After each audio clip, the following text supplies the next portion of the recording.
91-92 Italian First Division season. Fiorentina bring in 34-year-old Alessandro Mannini in goal. It's only his fourth match of the season. And 20-year-old Vincenzo Mattarone gets his first start. Dunga and Mazinho not released by the club for Brazil's international in England this afternoon. There's no Gabriel Batistuta in the Fiorentina attack, and that means a recall, only his second start since December for Stefano Borgonovo. Fiorentina looking to end their home season with a flourish. Both sides, in fact, showing some changes. Napoli wanting to maintain third place, which they've held for so long. Filardi will wear the number 2, and Mauro replaces Crippa at number 4. Crippa left on the bench on his 27th birthday. There's a place also for Puschedu, Fernando De Napoli, who will be leaving for Milan next season. Careca and Zola, 27 goals between them, supported in attack by Padovano.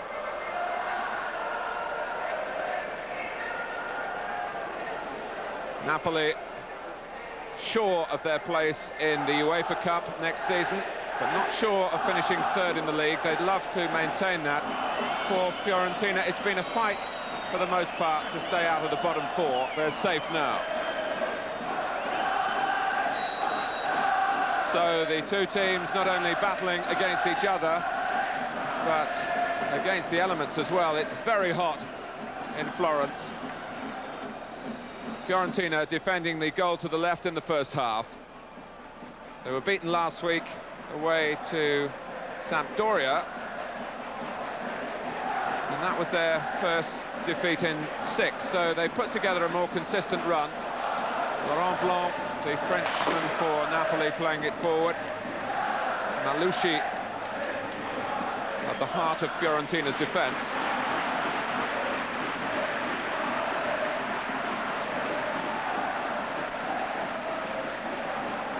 When the sides met earlier this season in Naples, Crippa, who's been deposed from the starting lineup today, got the only goal in a 1-0 success. Indeed, Napoli have had much the better of these matches over the past 2 or 3 seasons. Here's Puschedu for them. And overall, when the analysis is done on Napoli's season, I would think they would be pretty pleased. It was the opportunity to show they could manage without Maradona. And as their league position shows, they've done that with a fair amount of comfort and have been a much more organised unit than perhaps they were when Maradona was pulling the strings. But what a marvellous puppeteer he was. Napoli winning those 2 championships in his time. Maurizio Mughetti is the referee. Foul on Orlando, the free kick taken quickly by Dunga.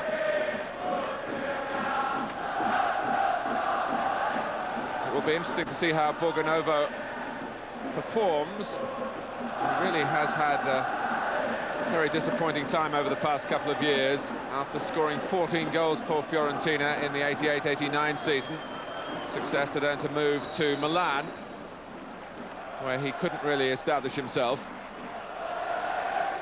and was quickly back here in Florence. Fernando De Napoli, who will be a Milan player next season. How will he fare? Gigi Redici, who took over when the Brazilian coach Lazzaroni was dismissed early in the season.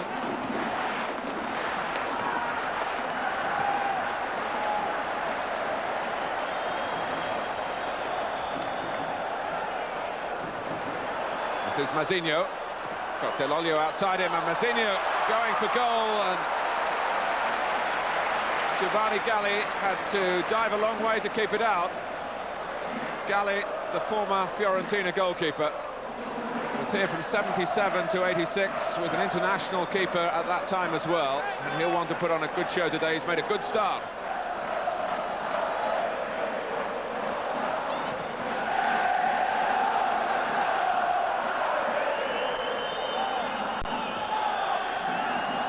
Zola losing out, looking for a free kick, which wasn't forthcoming. Dunga, who's got great range in his passing. Orlando. This is Matrone. And Dunga, of course, can also shoot from this range as well, like most Brazilians. And we've seen Mazinho, his fellow countryman, do that already. Borgonovo battling on. Has he made something here? Almost for Mailaro. Mazinho following up. Borgonovo against the bar, then into the net, but the flag is up. Well, he hasn't had too much to smile about, Stefano Borgonovo, but he'll be pleased with his approach work here. As he got past Tarantino, tried to tee it up for Mailaro. In came Mazinho, and Borgonovo right in front of the goalkeeper there was clearly offside. De Napoli.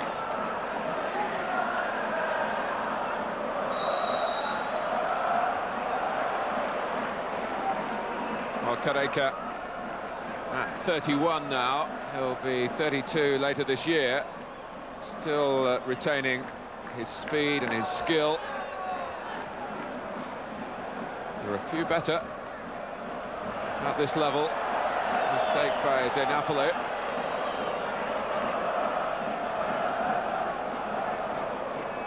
Well, there's a fair amount of relaxation at this stage of the season for both sides. Whether it will lead to a free-flowing open game, we can obviously hope for that, and the early signs are encouraging. Pushedo intercepting for Napoli. Francini. De Napoli, who's been such a superb midfield player for his various clubs and indeed for Italy. Superb in his capacity for work, his willingness to involve himself in the battle in that key area of so many games. Dunga, that's a terrific pass for Mailaro.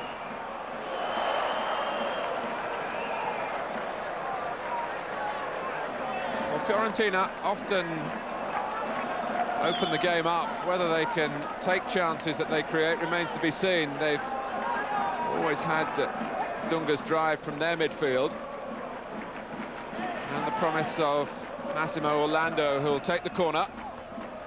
Oh, it's a free header for Facenda. Well, I was talking about relaxation, but that can't excuse that shabby marking. A straightforward corner, in truth, by Orlando. And Napoli just lost Facenda and very nearly lost a goal.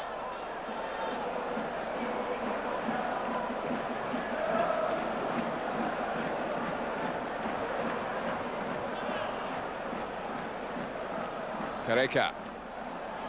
And you've got Brazilian against Brazilians, as you have here. There are one or two personal points to be proved, although Napoli lacking their second Brazilian, Alamao,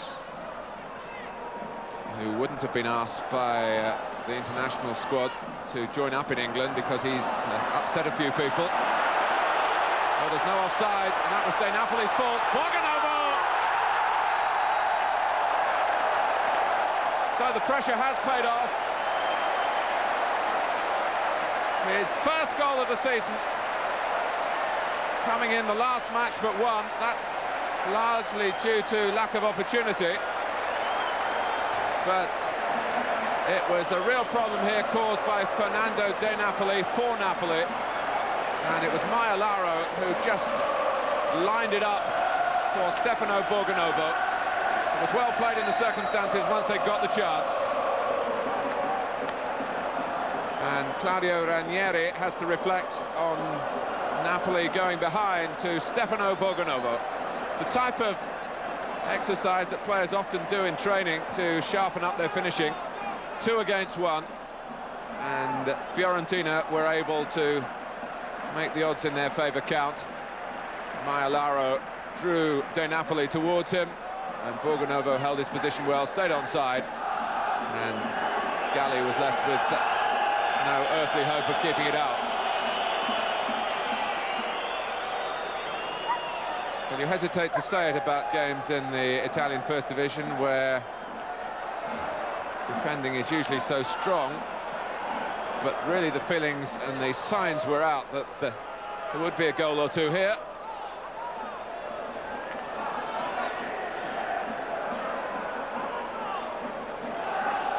And Fiorentina, through Del Olio there, working very hard to maintain the position that their fine opening half-an-hour performance has brought them.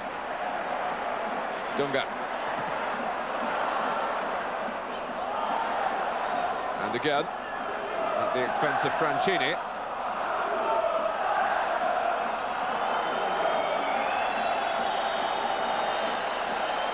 Well, one consolation for Napoli in these circumstances is that scoring goals has been a strong suit for them.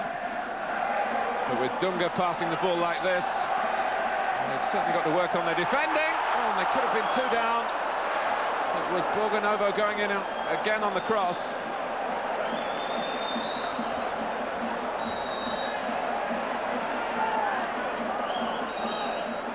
Well, Laurent Blanc and those around him have looked below par for Napoli. Here's Padovano. Napoli with 3 recognised goal scorers in their ranks. Padovano is one of those. Zola and Careca, the main men for Ranieri. Malushi. So far it's been a reasonably comfortable return for Manini.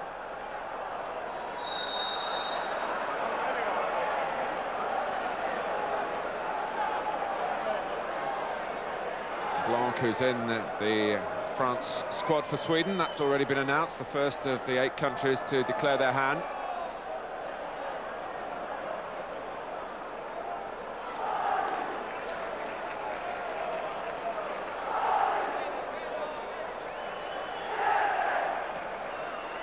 Careca. Francini will keep it in. And quickly across was Pioli. So a corner to Napoli.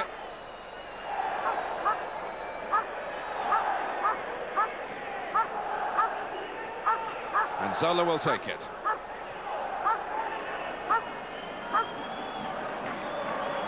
Oh, block! Well, they haven't offered a great deal around the Fiorentina goal, but a set piece does the trick for Napoli. They're level. Laurent Blanc, who came here from France as a sweeper with an eye for goal, a prolific scorer in the French First Division. And he was on the spot there for his 6th in the league in Italy. And really Fiorentina contributed to their own downfall then. Padovano was the player looking to help it on. Mauro, skillfully done, slipping Dunga, who rather committed himself. Taken on by Puchedo, an early cross from him. And although Careca made his move, there was no support beyond him for Napoli.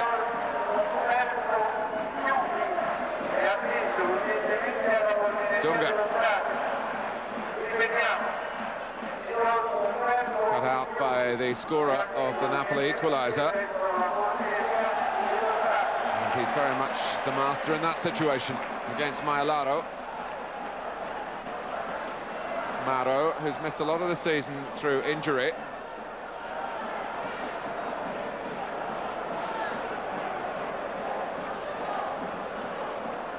Block. Mauro again. Once more, Dunga in the way. It's important for Dunga now, in particular, to re-establish control for Fiorentina. Borgonovo. Oh, beautifully done. 2 for Fiorentina, both of them from Stefano Borgonovo. It's quite a comeback for him. And it all came from Dunga's work in the first place to get the ball. And then Borgonovo checked back beyond Tarantino and then clipped it over Galli as he came out.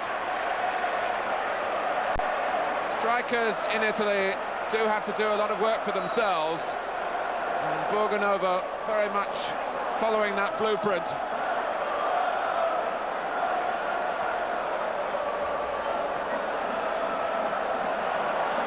Belolio, cut out by Block. Is he going to get a second for himself? Padovano. Well, it's a corner. It was from a left-wing corner that Napoli equalised the first time. Well, they're singing the praises of Stefano Borgonovo here. And really, that's such an upturn in his personal fortunes.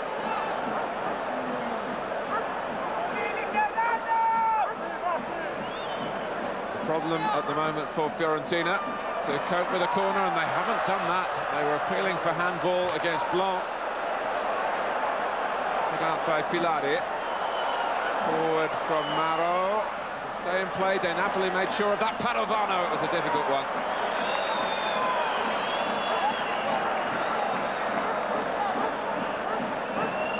Michele Padovano, who's been duelling with Silenzi for the role of support striker to Careca for much of the season. But the striker who's making the headlines here is in the opposing ranks. It's Stefano Borgonovo.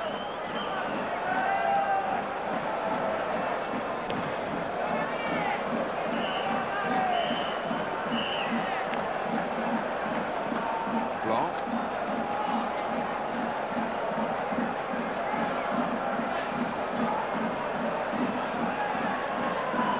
Here's Filari.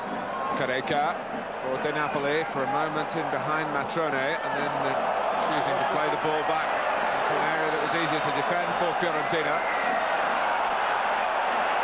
Orlando.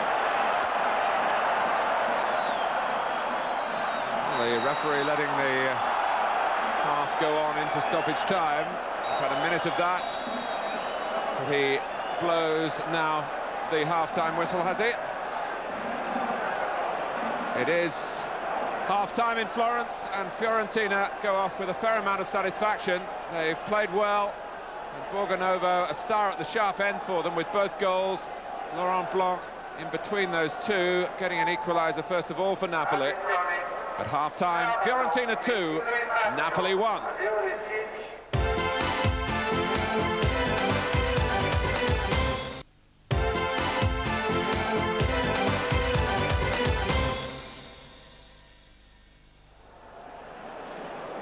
Fiorentina to start the second half, I'm sure with the words of their coach Gigi Redice ringing in their ears to deliver more of the same. And how pleased he must have been, the Fiorentina coach, with the contribution of Borgonovo. Batistuta from Argentina, who really came here and stole the position and the limelight from Borgonovo. And Napoli, very lax. I can hardly say caught cold in this weather, but you know what I mean. Dunga was able to get into a position there undetected.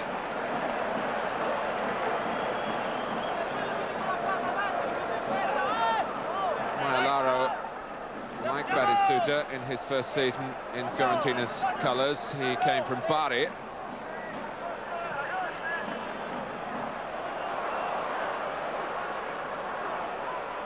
Tarantino getting the better of Dunga. We haven't seen too much of Zola. From Napoli's point of view, it will be important for him to try and assert himself in the second half.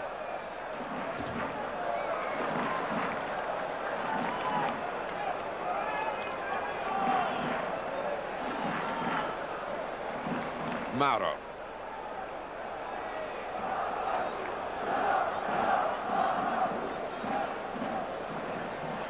Here's Blanc.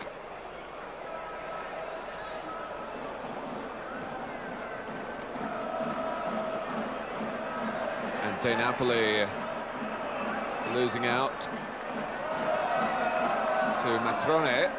Here's Mauro, and Napoli have made a change at half-time. They brought on Crippa in place of Puchedo.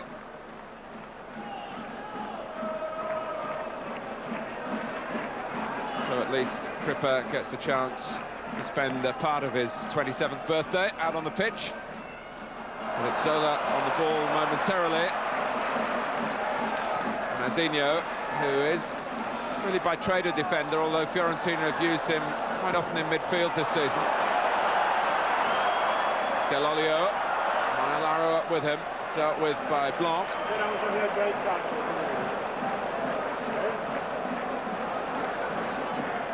Borgonovo in the wars.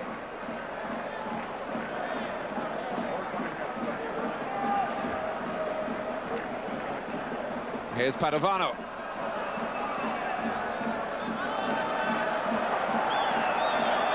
Cripper starting on the left of midfield, where Puchetto was playing.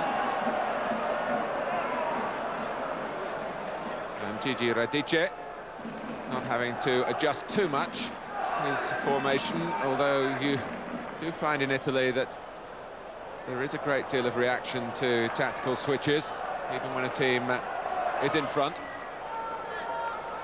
So often a game of cat and mouse between the two leading figures on the respective benches. Blanc. But there's less tension around this game than many we've brought you this season. De Napoli. Well played. Oh, De Napoli, that's a wonderful goal.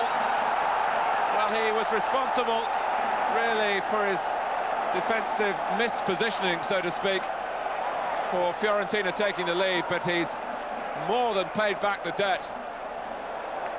A great interpassing with Careca, and then the composure to sweep it beyond Manini at the end of it.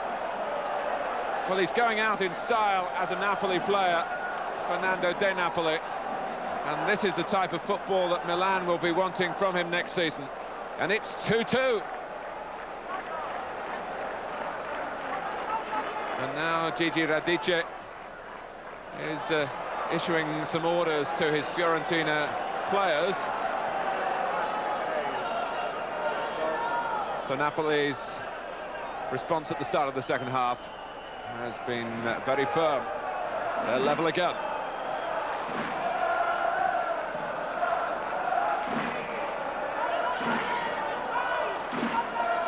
De Napoli. Mazinho hounding Zola once more. Mauro. That was Padovano, just let the ball wriggle away from him. Fiorentina without Batistuta, who's got 13 goals for them this season. And the often supporting striker, Branco, got a hat-trick recently and has scored 5 times. So they are relying a lot on Borgonovo. The handball wasn't intentional.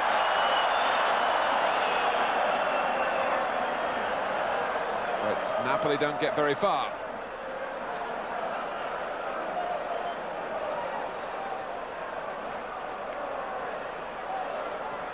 Orlando. Here's Dell'Olio. Orlando's cross cut out by Blanc. But Napoli just pressed a bit more that time. It forced the error, and a little more passion in this particular episode, in which Blanc tripped Orlando, who has the impetuosity of youth. He won't be 21 until May the 26th. Mazinho. Borgonovo's good in these situations where he can feel the defender. Oh, and Dunga! They're in front again. Can they hold on this time? And the Brazilian, who was denied the opportunity to play for his country at Wembley Stadium this afternoon, has got his mind very much on the job here, but Borgonovo teed it up for him. It wasn't easy for Dunga, but he arrowed it in just inside the post. Borgonovo held the defenders off. Dunga timed his arrival to perfection.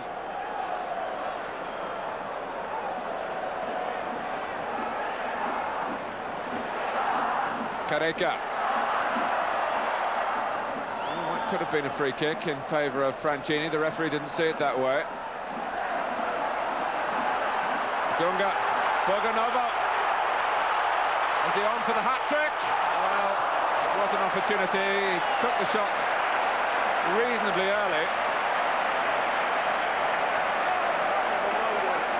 But what a time he's having set up Dunga. The roles reversed here. If he played more often this season, maybe he'd have taken it on a stride or two more. The outcome is a corner.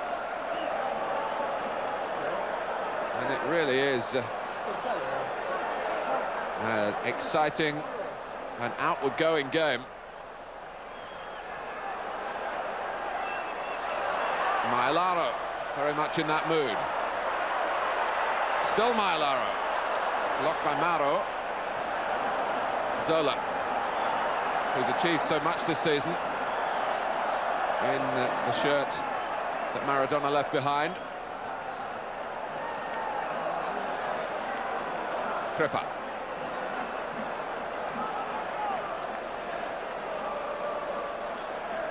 For Napoli, Crippa's there to help him out. But it's asking a great deal for the team that started the day third in the table to come again.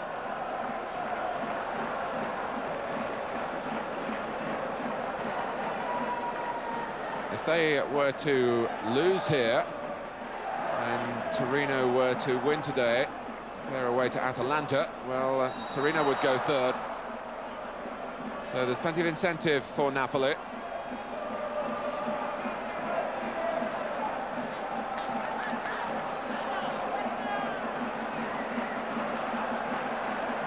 Chenda, the number 5. And the free kick between Manini and Malushi. Well, there was no margin for error in it. Orlando.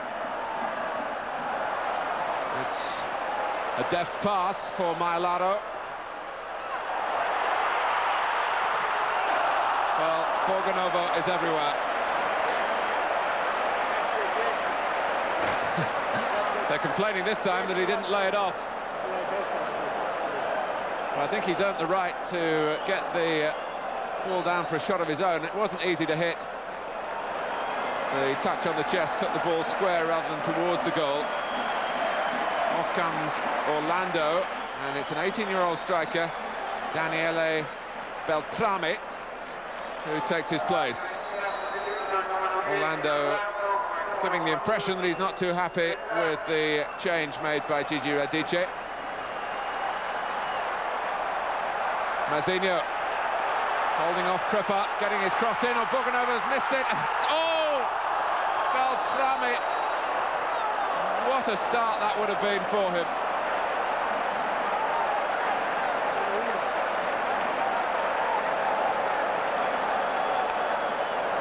Well, Borgonovo couldn't quite get there. The substitute did, and he was facing the goal. He certainly beat Galli, but it ricocheted back off the outside of the post.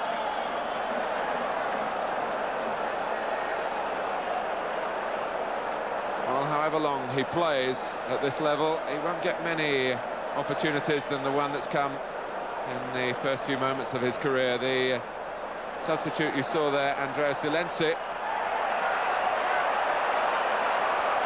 waiting to come on for Napoli. Oh, Borgonovo, can he do it? He can't. Well, I venture to say that he's had more chances in this game than he's had all season. It's the 7th game that he's begun for Fiorentina in the league. A handful of substitute showings as well, but he hadn't scored until today. He's got 2. He's come so close to getting a 3rd, and I must remind you, because the goalmouth incident is coming in big helpings here, that it's still Fiorentina 3, Napoli 2, and it's Beltrame again. He's a little too anxious to please. Dunga.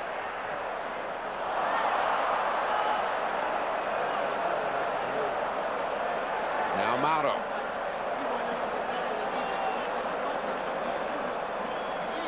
Zola going off ahead of him. Napoli.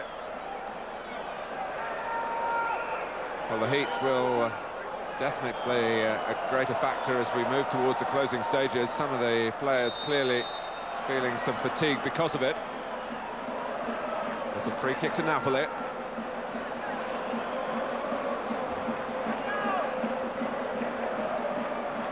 Matrone bringing down Mauro.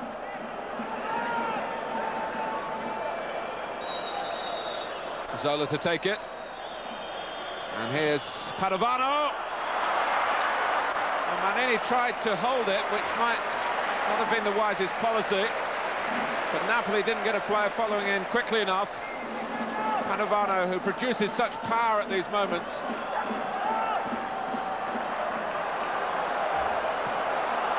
Mailaro is coming back from an offside position.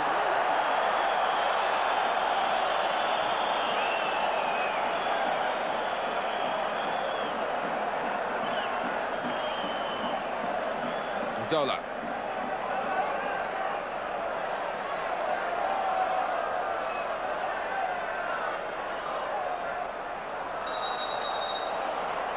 Napoli showing plenty of stomach for the fight.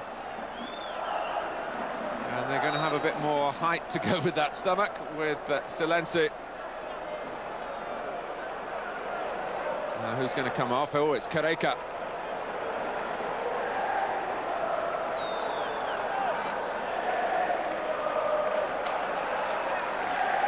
So it's one striker for another. Maybe Claudio Ranieri detecting the signs of tiredness now in the Brazilian. And I think he appreciates the change.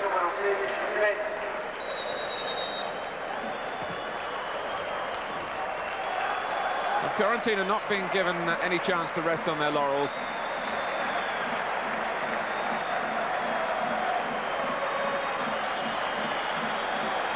They're in no hurry to restart the game, and that's not gone out of the area.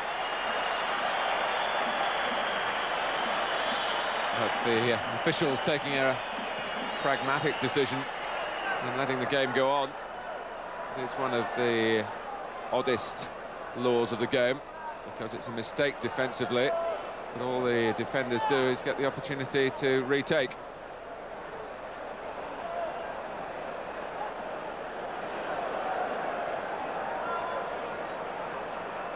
Francini. Now block.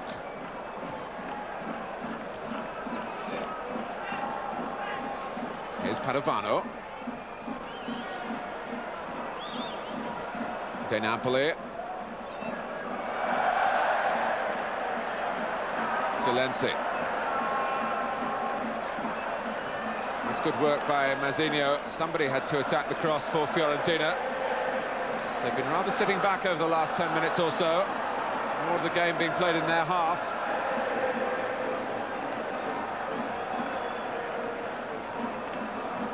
Filari. De Napoli's early ball. Oh, and Silenzi had timed his movement. And given his quality in the air, this was a very good chance to make it 3-3. You can see he was clearly onside.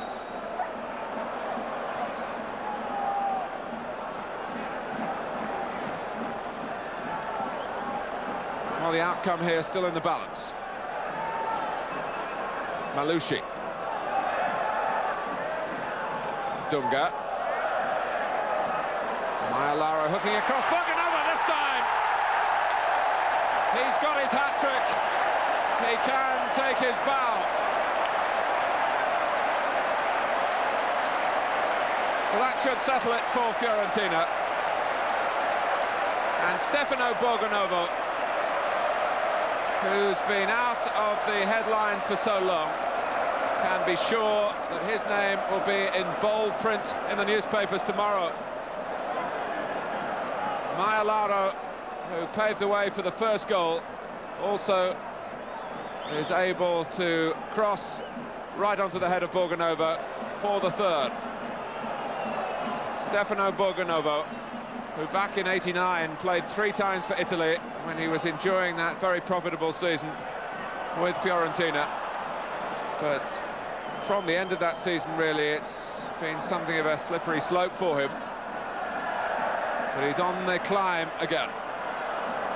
And Napoli now, I think deep down, will feel that it's beyond them. But it's put into sharp relief, hasn't it, the miss by Serie. Really a tale of 2 headers in quick succession at opposite ends. One went in, and the previous one went over the bar. Dunga!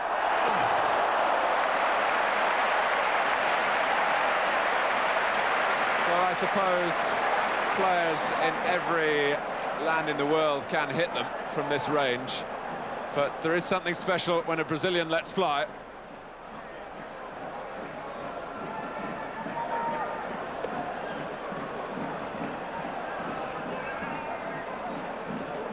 Fiorentina with the 2-goal cushion, keeping Serie away again. Dunga has had a superb game.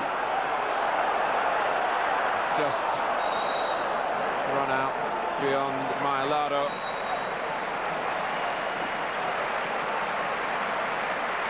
And the applause here is for definitely the man of the moment. Borgonovo goes off, and it really allows him to get the individual applause that is due. With 3 minutes to go, to be replaced by another young striker, Bartolelli.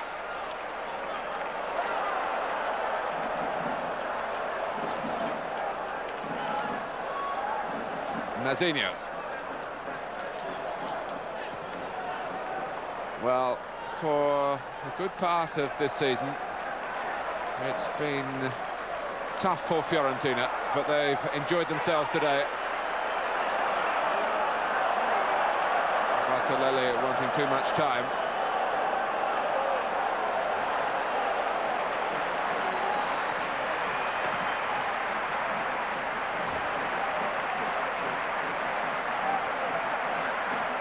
The supporters who've stuck with the team through some thin times will feel also that they've really earned the right to have something of a party here.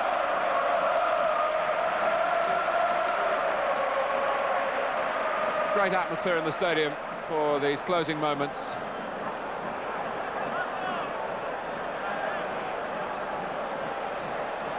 Now Mazinho. Looking for goal number 5, but he couldn't really quite beat the defensive wall of Napoli. It is a corner.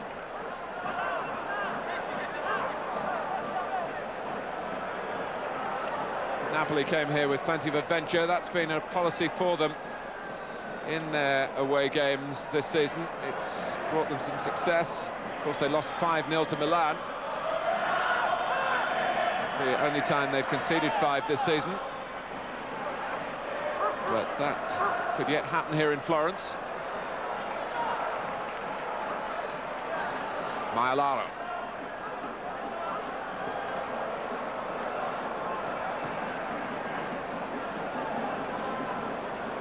Malushi. It's virtually over.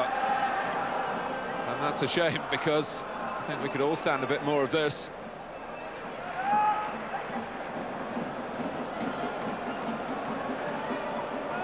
Certainly a home send-off for Fiorentina in an excellent manner.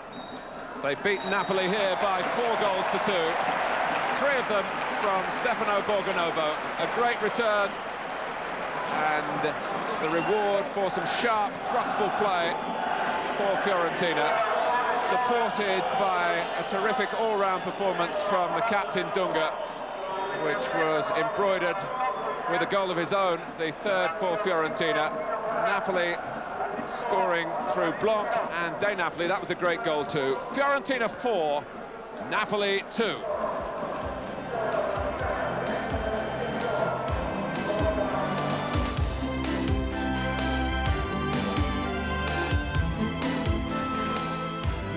Although Milan won the title last week, still the incentive for them to try to go through the entire season unbeaten, and no stumbles against already relegated Verona. Paolo Maldini brought down by Piubelli.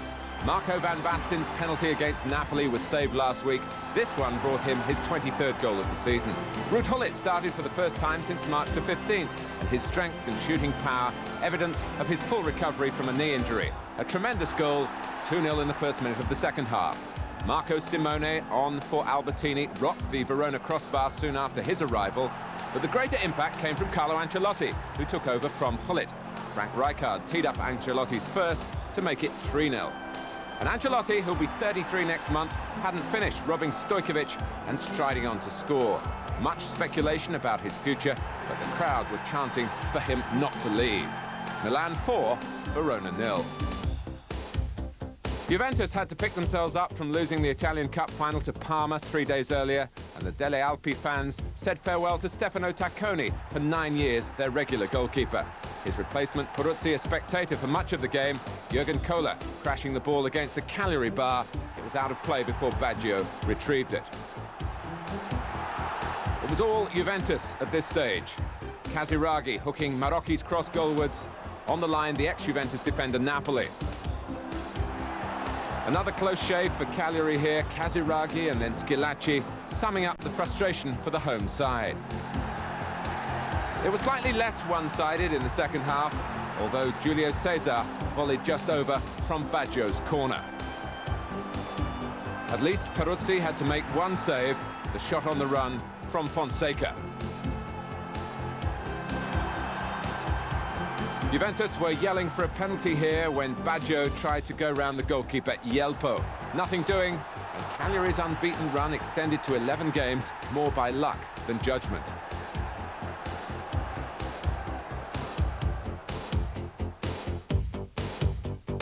Parma still basking in the glory of winning their first trophy, with a superb second-leg recovery against Juventus, and their minds obviously elsewhere as they left Trollio unmarked to head Ascoli in front. But Parma put that behind them. Agostini cleverly letting the ball run, Catanese in for the equaliser. But Ascoli soon caught the cup winners dreaming again. Maniero making the most of the chance, and the bottom club 2-1 ahead at half-time. If Dainzaro's effort early in the second half had gone in, Parma really would have come down to earth with a bump. Instead, they got back to business. Georges Grun with the decisive deflection to make it 2-2. Grun with a more solid header this time. Parma increasing the pressure. Their more positive approach typified by Nava, whose run was brought to a halt by Zaini's foul. Catanese with the penalty. 3-2 to Parma, Ascoli's last home match before relegation. And for all their troubles, their supporters gave them a rousing send-off.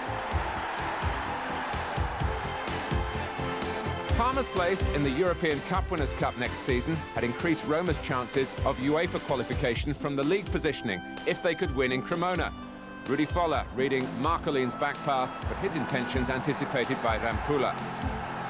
Cremonese belying their lowly status by winning at Inter last week. Jacobelli coming close for the already relegated home side, but after 23 minutes, Gian De Biaggi tripping Carboni, a penalty, and although Foller had said never again after 2 recent misses, he took on the responsibility successfully this time. Only for Maspero's speculative set piece to bring Cremonese level 3 minutes later. Roma's response was immediate, Piacentini nudging the ball through for Andrea Carnevale. Gian De Biaggi was gunning for a second equaliser for Cremonese, but Roma ran the show in the second half. Thomas Hessler from long range, and a more testing assignment for the goalkeeper when Salsano linked up with Hessler. It stayed 2-1 to Roma, their 4th consecutive victory. A 5th at home to Bari next week would make absolutely sure of a place in the UEFA Cup. No European qualification for Lazio, though, their hopes shattered by Sampdoria, although they took the lead in the Olympic Stadium through Thomas Doll. A goal either side of half-time from Renato Busso won it for the European Cup finalists. An odd couple, The first in Sampdoria's white shirt. The second in a more familiar blue strip. The referee ordered a switch because of the similarity to Lazio's very pale shirts. So Sampdoria off to Wembley and Barcelona in good heart. Torino gallant losers in the UEFA Cup final in midweek. On the away goals rule to Ajax. Sordo hit the bar in Amsterdam in the last minute. That would have won it for Torino. Here, he dropped this cross onto the bar of Atalanta. Torino taking the lead from Annoni's long throw, touched on by Lentini, and Bresciani really has rediscovered his goal touch in recent weeks. Atalanta paying the price here for backing off against Enzo Schifo. Atalanta 0, Torino 2. Atalanta's hopes dashed even further with a harsh sending off. Cornacchia given the red card here.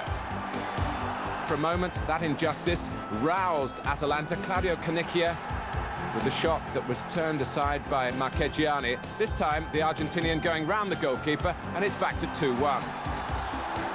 But Torino made sure with a great goal from an unusual source. Look at that technique from that tough defender, Pasquale Bruno. Torino, 4 days after losing out in the UEFA Cup final, making sure of their place in that competition for next season.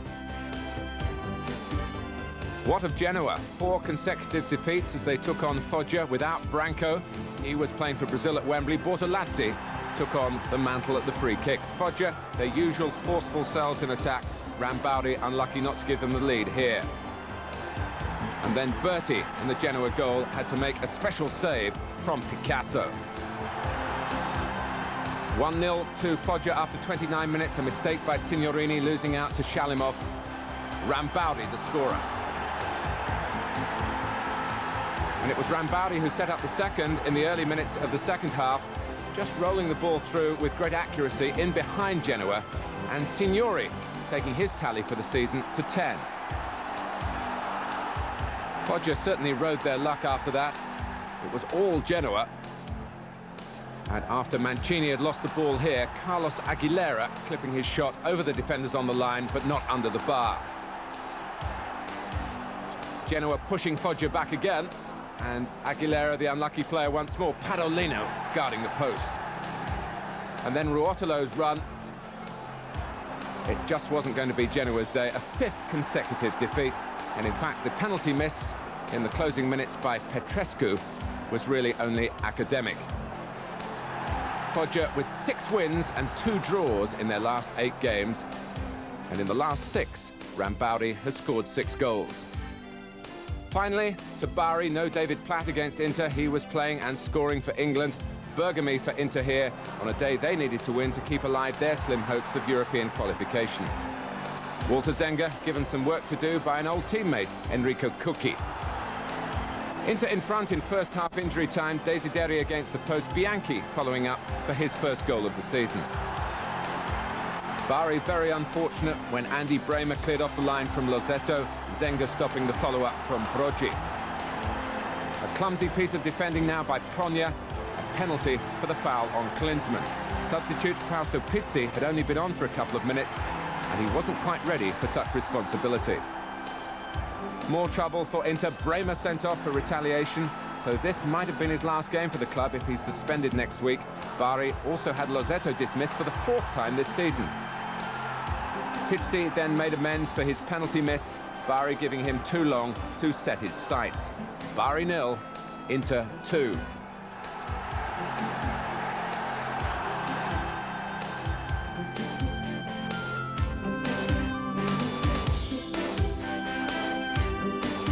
Well, Milan's supremacy confirmed by their 7-point lead. Juventus, Torino and Napoli sure of their UEFA Cup spots next season. The 4th and final place rests between Roma and Inter, and Sampdoria if they fail to beat Barcelona in the final of the European Cup on May the 20th. At the bottom, the Genoa decline even more dramatic, below Cagliari now in the lowest safe place. The bottom 4, of course, already dead and buried. The only winners in the lower half were Fiorentina, on a day when Stefano Borgonovo stepped back into the limelight. His move to Milan in 1989 didn't bear fruit. His return to Florence 2 years ago only led to further frustration. But against Napoli, Stefano Borgonovo put those nightmares behind him.